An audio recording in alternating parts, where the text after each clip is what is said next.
Bien, parece que el nivel de murmullo va bajando.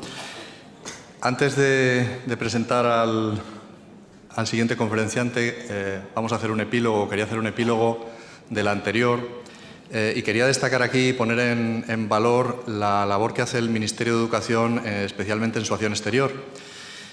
Yo que he trabajado en ese destino, he visto que a veces, ahora que no nos oyen, el Instituto Cervantes se lleva la fama, pero quienes escardan la lana muchas veces son los asesores, agregados y consejeros del Ministerio de Educación, que hacen una labor quizá más sorda, pero que tiene un alcance tremendo en las escuelas de primaria, secundaria, a nivel universitario, emigración, etcétera, etcétera. De manera que esto es un poco como la Policía Nacional y la Guardia Civil, trabajan a veces conjuntamente, a veces se pican, a veces hay comisarios y coroneles que no se llevan bien, aunque afortunadamente en Portugal ese no es el caso, y sí quería hacer ese epílogo. Y a continuación quiero presentar a nuestro siguiente invitado, a Andrés Ordóñez. Como sabemos, México es el país estrella y lo demostró ayer de manera magnífica. Andrés es director desde 2017 de la sede UNAM España, del Centro de Estudios Mexicanos, y este es el último hito en una larguísima trayectoria diplomática y humanística que tiene un currículum tan extenso que nos llevaría aquí horas leerlo. Les cito, por ejemplo, que es miembro de carrera del Servicio Exterior Mexicano, en el cual ostenta el rango de ministro, que en el ámbito diplomático se ha desempeñado como secretario técnico de Relaciones Exteriores, asesor del secretario de Relaciones Exteriores, asesor del subsecretario para Asuntos Multilaterales, director de América del Sur, director para Asuntos Políticos en el área de Naciones Unidas. Vamos, que ha mandado muchísimo. Ha servido en las representaciones de México en Brasil, Grecia, Israel, Cuba, cónsul general de México en Río de Janeiro. También tiene una larguísima trayectoria como humanista, con publicaciones sobre Fernando Pessoa, sobre diplomacia y literatura, que es un campo realmente interesante, etcétera, etcétera, etcétera, etcétera. Esa es, como decía García Montero el otro día, la parte del currículum conocida, comentada. Luego hay, al igual que en las palabras, esa parte íntima, esa parte de lo que sucede en los congresos. Conocemos a personas, hablamos con ellas, tenemos trato y tenemos otra imagen de él. Y yo tengo la imagen de Andrés, de estar ayer conversando, hablar sobre Cabrera Infante, sobre Alejo Carpentier, sobre Fernando del Paso, un escritor que yo no he leído y que voy a leer gracias a su recomendación. Hablamos mal de otros escritores, que no es momento de mencionar aquí, de series españolas, y eso creo que también forma parte de los congresos, igual que forma parte de las palabras, las connotaciones que tienen para cada uno de nosotros. Así que para mí es un gusto y un placer inmenso presentar a Andrés Ordóñez.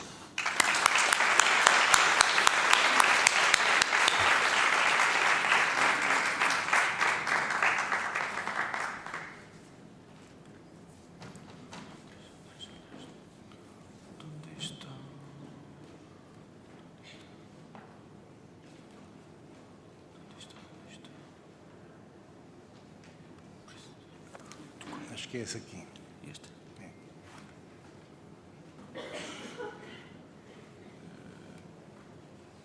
Pronto, obrigado. Bom, eu começo agradecendo aos organizadores do Congresso a honra de ter me convidado, especialmente sendo o Portugal um país tão perto do meu coração e tão importante na minha história pessoal. Muito obrigado.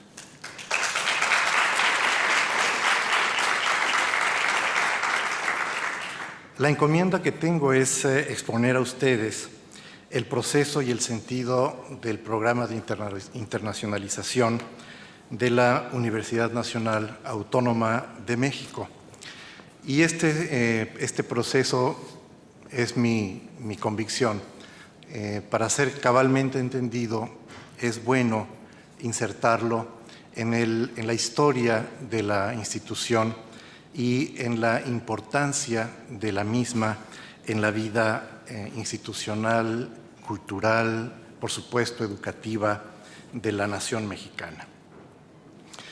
Comienzo diciendo que algo que, a mi ver, nos falta en ambos lados del Atlántico es entender el portento y la maravilla que fue la monarquía hispánica. Es un imperio sobre la planta del Imperio Romano. Un imperio que, en lugar de llegar dividiendo y estigmatizando, llegó creando universidades. Y la Universidad Nacional Autónoma de México es uno de esos ejemplos tempranos en la presencia ibérica en América, junto con las universidades de Lima y Santo Domingo. La Universidad de México pues fue una de las primeras en existir en América. La idea data de 1536, cuando el arzobispo Fray Juan de Zumárraga planteó la idea al emperador. Después, poco más adelante, el ilustrísimo virrey Antonio de Mendoza, desde luego, respaldó la idea.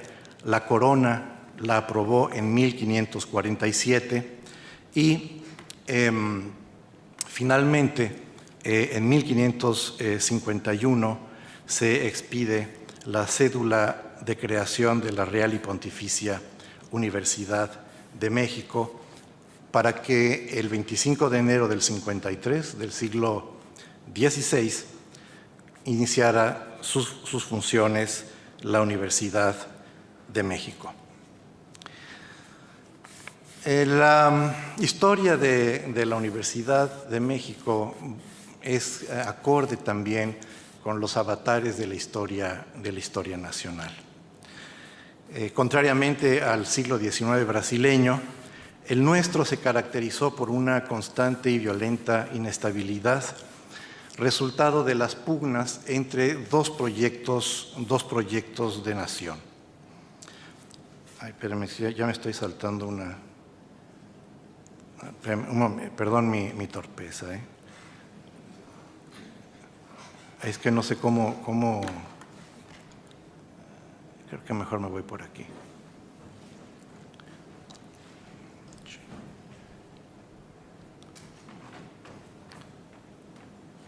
Ya, ahora sí ya. No, ya, es que ya entendí cómo se maneja. Sí. Vale.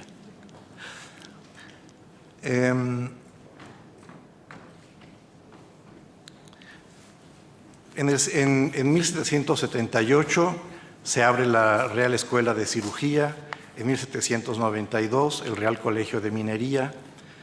2 años más tarde, en el 94 del siglo XVIII, fue establecida la Academia de San Carlos, y hay que decir también que nuestra universidad en su origen surge sobre la planta de la Universidad de Salamanca, institución con la que hasta la fecha tenemos una relación privilegiada y sin duda estratégica.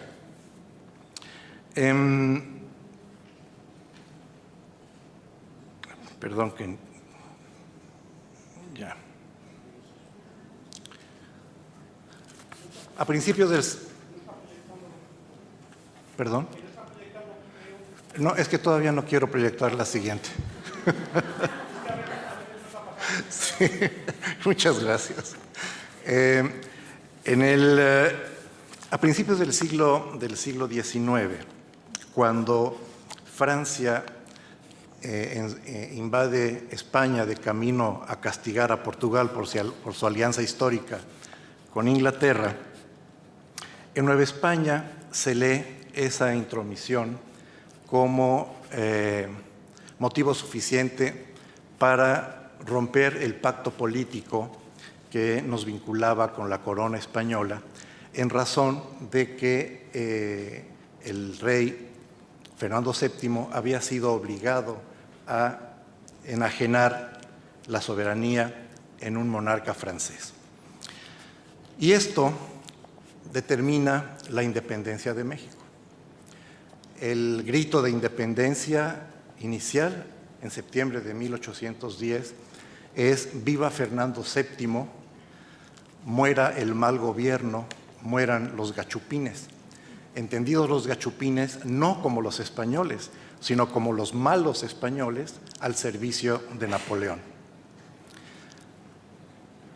Años más tarde, cuando se consolida la independencia, el primer acto soberano del Imperio Mexicano es ofrecer la soberanía de México a Fernando VII. Y Fernando VII comete uno de los errores más costosos en la vida política del Occidente, que es el rechazar la soberanía del Imperio mexicano y instruir a su descendencia a hacer lo mismo. Me parece a mí que de no haber sido ese el caso, la historia del continente americano hubiera sido muy distinta. Pero eso, para nuestros fines en la universidad, eso determinó que la universidad perdiera su título de real y pontificia y pasara a llamarse simple y llanamente Universidad de México. Decía yo que el siglo XIX brasileño fue caracterizado por su enorme estabilidad y en contraste el siglo mexicano por todo lo contrario. En esas guerras entre dos proyectos de nación, el conservador o tradicionalista, muy vinculado, que identificaba la viabilidad hacia la modernidad en el modelo europeo, y aquellos que identificaban la viabilidad a la modernidad con el modelo estadounidense, es decir, los liberales. Nuestra universidad, pues, sufrió esos embates y fue intermitente, abierta y cerrada hasta 1850 y... Ay, me desespero esto, no sé cómo. Sí, hasta hacia mediados del siglo XIX. Y durante el último intento de vinculación con Europa, es decir, durante el Segundo Imperio, el emperador Maximiliano la reabre, finalmente la clausura, y cuando la República es restaurada, finalmente con el triunfo definitivo de los liberales, es cuando Gavino Barreda introduce la doctrina positivista, que va a ser tan importante en América y en el desarrollo del continente americano. Años más tarde, la presidencia de Porfirio Díaz brinda al país estabilidad, y eso hace a México capaz de recibir la exportación de capitales que la paz armada en Europa propicia, junto con los otros dos países emblemáticos de esa recepción de capitales, que son Brasil y Argentina.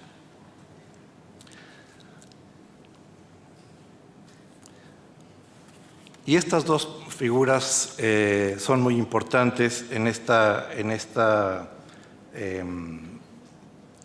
historia. Esto tiene un apuntador. ¿Tem un apuntador láser o no? ¿Y cómo que eu faço para? Ok. Justo Sierra, que era el ministro de Educación de Díaz, es el que consolida la modernidad de la universidad.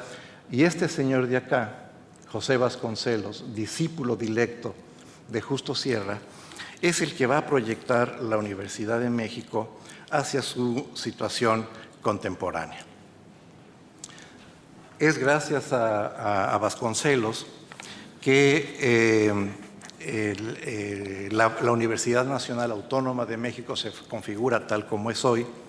En lo simbólico se constituye el escudo del águila mexicana y el cóndor andino como ave bicéfala que protege y despliega el mapa de América Latina desde la frontera con Estados Unidos hasta la Tierra del Fuego.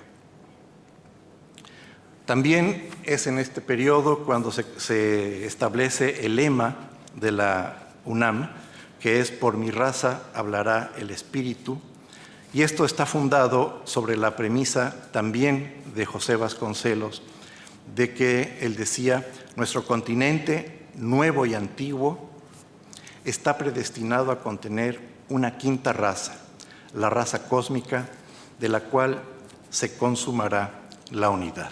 Entonces, ya la voluntad internacional de la actual UNAM, pues nace desde principios del siglo XX.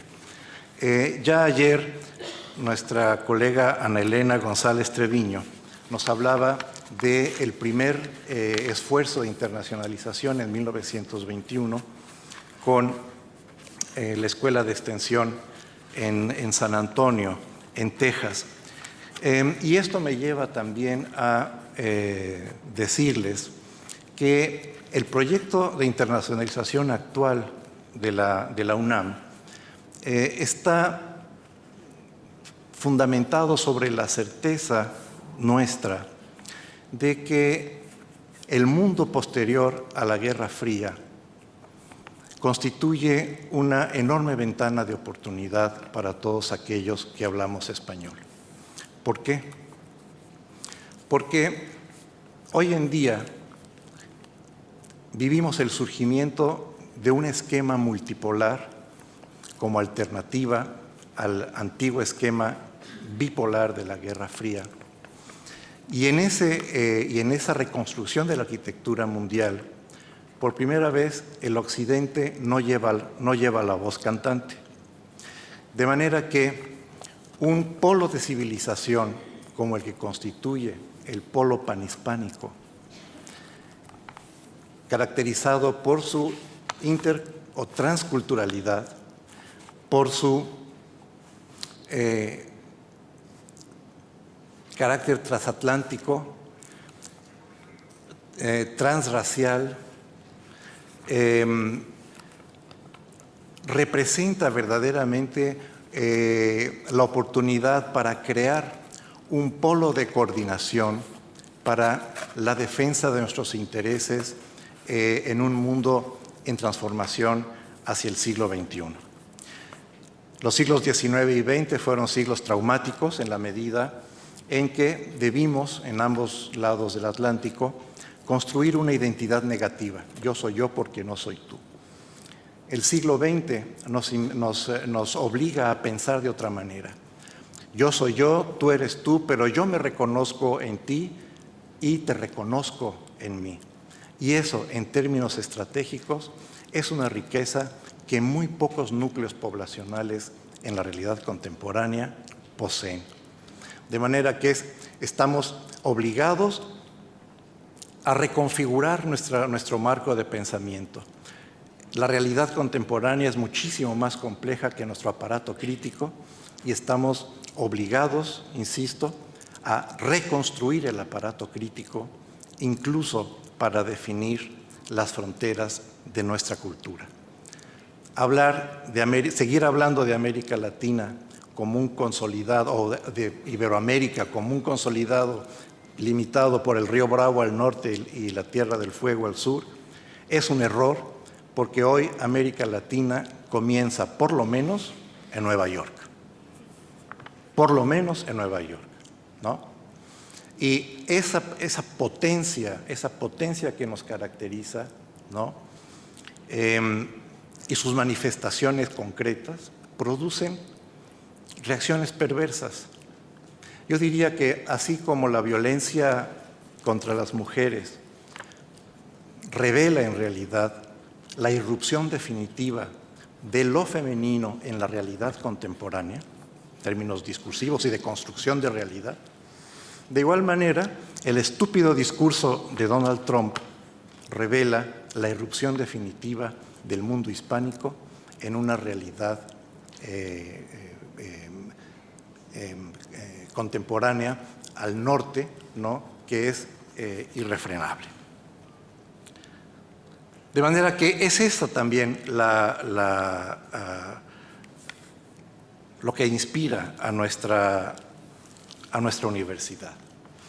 Fue José Vasconcelos también el que en esas épocas, finales de la década de los 20, conquista definitivamente para la universidad su autonomía.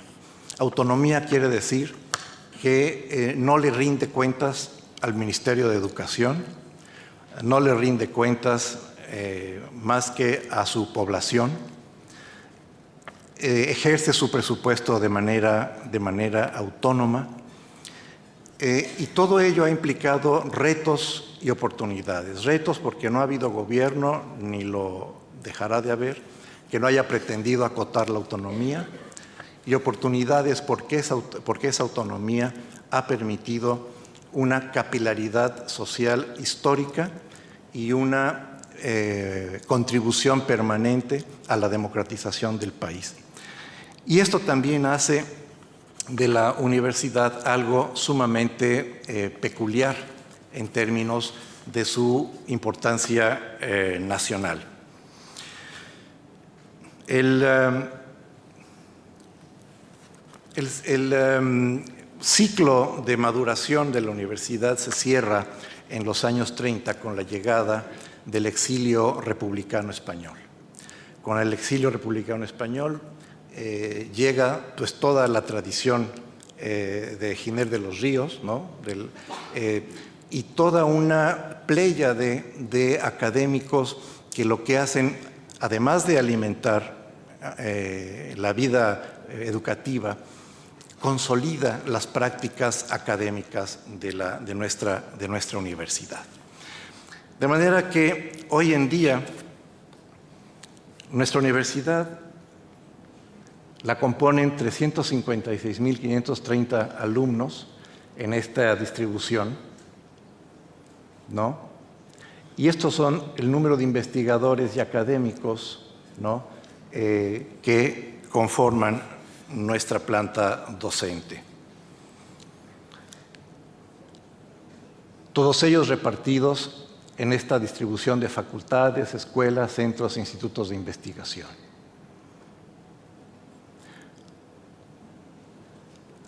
Podemos decir que la comunidad universitaria, ya en su conjunto, trabajadores, empleados, estudiantes, profesores, investigadores, somos el equivalente a la ciudad de Bilbao y su zona conurbada, ¿no? Nuestros académicos, la producción anual ronda estas cifras. Esto es lo que publica anualmente, y tenemos el orgullo de que los 3 premios Nobel mexicanos han pasado por nuestras aulas, y también 2 de los premios Nobel colectivos. Nosotros somos los depositarios de estos servicios nacionales: el sismológico, el observatorio astronómico, el jardín botánico, la biblioteca y la hemeroteca, la red mariográfica, el herbario nacional, 3 reservas ecológicas, 30 laboratorios nacionales y el monitoreo del volcán Popocatépetl. Hay un área muy importante también que es la producción de cultura, y esto es lo que produce la UNAM anualmente. 13.876 actividades artísticas que afectan o que impactan en 2.890.000 personas. Tenemos 26 museos, una estación de radio, un canal de televisión, 18 recintos históricos. Se producen 435.000 grabaciones de cintas, discos, en fin, todo lo que dice aquí. Y, como les decía, esta es la producción editorial en electrónico y papel, lo cual quiere decir que la UNAM publica cada día 6 libros. Estas es las dimensiones infraestructurales de la UNAM. Es el número de edificios, las aulas, los títulos, en fin, es la capacidad de cómputo que tenemos. Ya también Ana Elena nos explicaba ayer la actividad del Centro de Enseñanza para Extranjeros con estos contenidos de sus cursos, ¿no? El CEPE tiene sedes tanto en México como en el interior del país. Y las políticas de internacionalización se basan sobre estos postulados, ¿no? la ampliación de la internacionalización en áreas de interés, consolidar el prestigio, ampliar y fortalecer alianzas estratégicas con socios institucionales, fortalecer la inserción de académicos y alumnos de la UNAM, convocar académicos extranjeros a la UNAM y consolidar los valores derivados de la diversidad.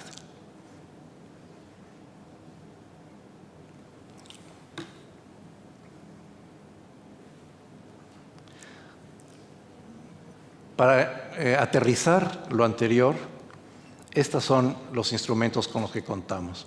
1.109 acuerdos vigentes con instituciones de educación superior, 1.851 académicos de la UNAM en el exterior, 1.878 extranjeros en la UNAM.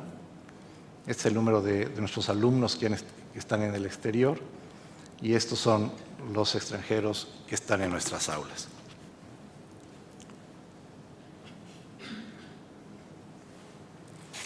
La entidad coordinadora de esta acción es la Coordinación de Relaciones Internacionales y Asuntos Internacionales, que está ubicada en el corazón de la estructura administrativa de la UNAM. Miren ustedes, aquí sería el rector, ¿no? El secretario general, el vicerrector para desarrollo institucional, el coordinador o vicerrector de investigación científica y el coordinador o vicerrector de investigación en ciencias sociales. Y entonces, dependiendo prácticamente del rector directamente a través del vicerrector de desarrollo institucional, está la coordinación de relaciones internacionales, que tiene estos dos instrumentos, cooperación y el Centro de Lenguas para el español. Y tenemos también como brazos operativos en el exterior las siguientes representaciones.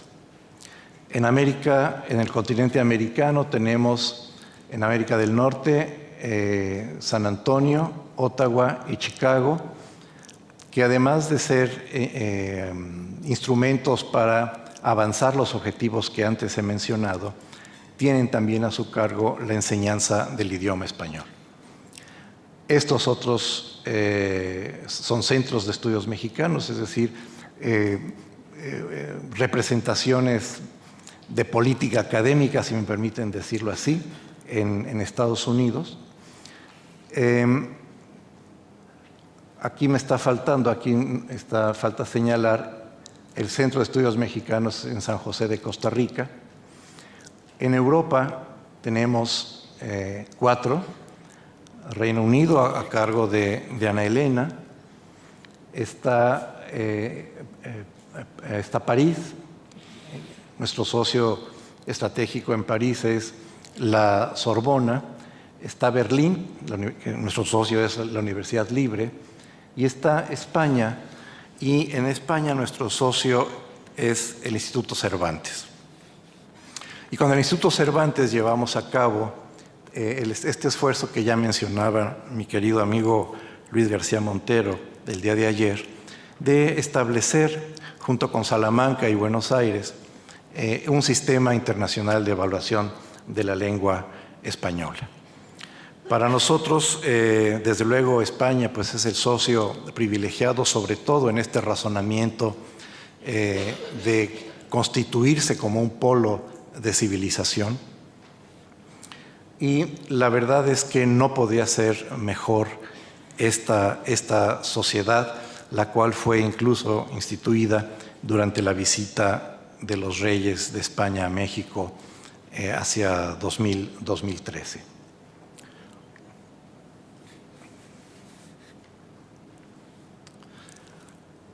En contrapartida, nuestra área internacional es anfitrión o anfitriona de estas instituciones universitarias de 9 países, de estos 9 países. No hay cosa que me gustaría más que ver dentro de este conjunto de instituciones a la Universidad de Porto, a la de Lisboa, a la de San Paulo, pero desgraciadamente, y debo decirlo un poco como lamento personal, no hemos tenido repercusión, no ha habido interés en Portugal por acercarse a nosotros. La puerta está abierta y seguramente en breve tendremos el gusto de acogerlos en México. Quisiera concluir pidiéndoles su atención para un pequeño video que sintetiza esto que les he contado. Pero también quiero, antes de terminar, decirles que he recibido instrucciones de parte de la universidad, de la UNAM, para manifestar a los organizadores que si está en el interés realizar el próximo Congreso de ACELE en México, estaríamos muy gustosos de acogerlos a todos ustedes, recibirlos y, como decimos en México, apapacharlos en esa ocasión.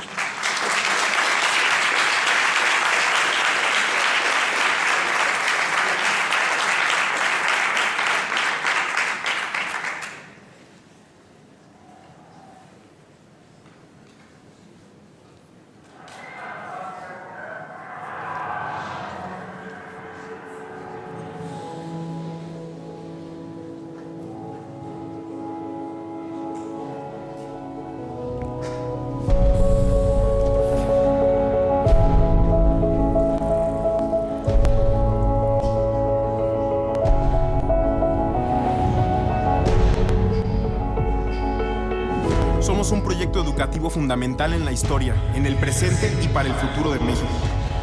Somos alumnos de todo el país. Profesores, investigadores, trabajadores y egresados. Somos bachillerato, licenciatura y posgrado. Somos 350,000 alumnos, 40,000 académicos y más de 20,000 trabajadores. Somos la comunidad de universitarios más grande del país. Libres. Mantenemos vivo el pensamiento crítico. Desarrollamos ciencia, tecnología y humanidades. Compartimos el arte y la cultura. Todo desde una comunidad plural que ve hacia el futuro. Somos un espacio en donde se proponen alternativas y soluciones a los problemas nacionales. Nos mueven las ganas de aprender y compartir en un ambiente de diversidad, respeto y unión. Somos una de las instituciones educativas más importantes de América Latina, con más de 120 carreras y 92 planes de estudio de maestría y doctorado.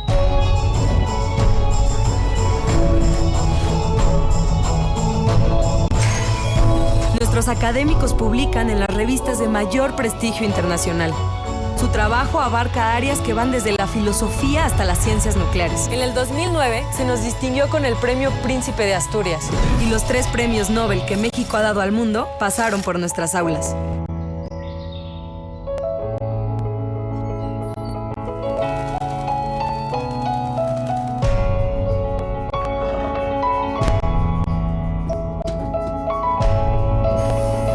Tenemos un canal de televisión y una estación de radio. Editamos en promedio 6 libros al día. Contamos con 26 museos, 18 recintos históricos, 3 orquestas, salas de conciertos, teatros y cines, en donde cada año se organizan 14,000 actividades artísticas y culturales a las que asisten casi 3 millones de personas.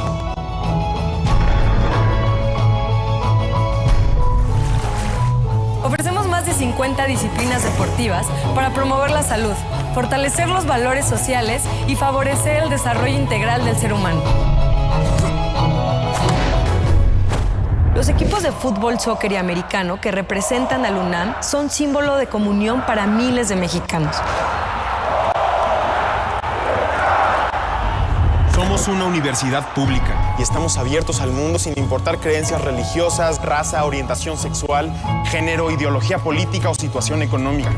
Somos el mecanismo de capilaridad social mejor diseñado y estamos en la biografía de millones de mexicanos. Nuestro campus central es patrimonio cultural de la humanidad y contamos con edificios de inmenso valor histórico.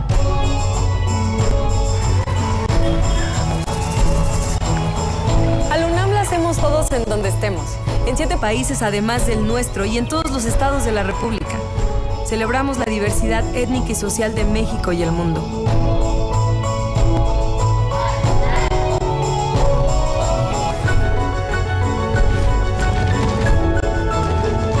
Pero la riqueza más grande que tiene la UNAM es su gente.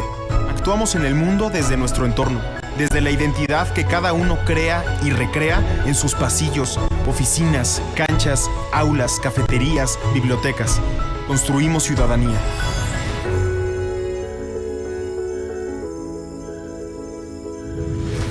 Estudiamos el cosmos en el Observatorio de San Pedro Mártir, los mares con nuestros 2 buques oceanográficos.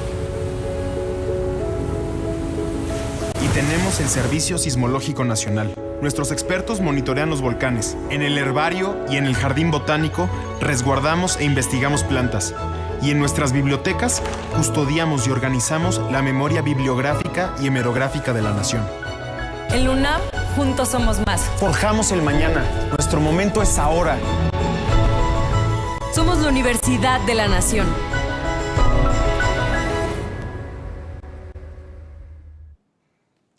Muito obrigado.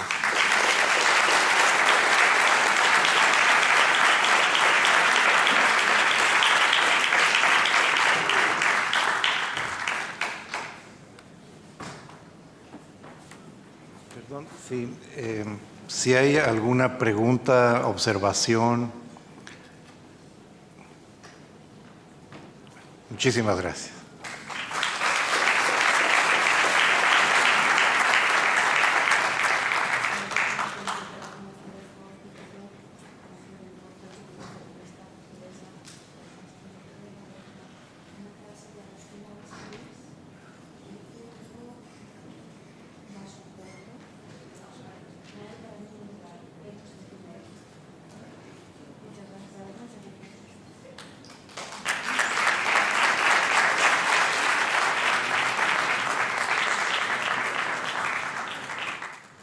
Bueno, la verdad es que yo personalmente me he quedado abrumado con esta amabilísima invitación por parte de la UNAM de albergar el próximo congreso en México. Como alguien que ha visitado Filosofía y Letras, que ha estado en México muchísimas veces, que soy un enamorado de México, se me ha puesto la carne de gallina, los pelos de punta y hasta me he emocionado. Vamos, sería...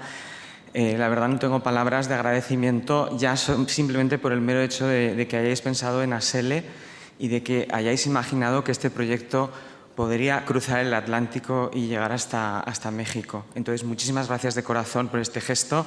Lo vamos a estudiar, tendremos la asamblea el viernes, dialogaremos con los socios, veremos si es viable y, bueno, sería de un sueño que era Portugal pasar a otro sueño. Muchísimas gracias, de verdad.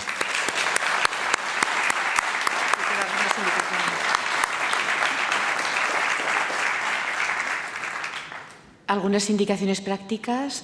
En este momento empieza la pausa comida para los socios de APELE, Asociación Portuguesa de Profesores de Español. Está prevista la asamblea general ordinaria en el aula H202. Atención, es APELE, no es ASELE, es APELE. En el aula H202 empieza ahora la asamblea. Me han comunicado que va a ser una asamblea corta y que tendrán tiempo después de comer.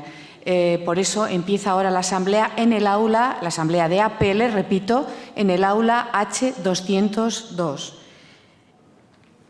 Para los demás, el almuerzo es libre y, como sabéis, tenemos, como ocurrió ayer, en el edificio F tenemos un servicio de restaurante donde podéis almorzar.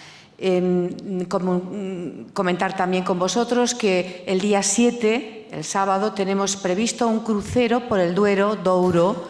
Es una excursión por el río Duero, pero no solo es completa, es el día completo, es conocer una región que hemos dicho que es patrimonio de la humanidad y que tiene gran interés. Todavía hay plazas disponibles, es una cuestión de ir a hablar con nuestra agencia, con Holiday Travel, que tiene su mesa en el salón de eventos. Y creo que nada más. Muchas gracias a todos y un buen almuerzo. Gracias.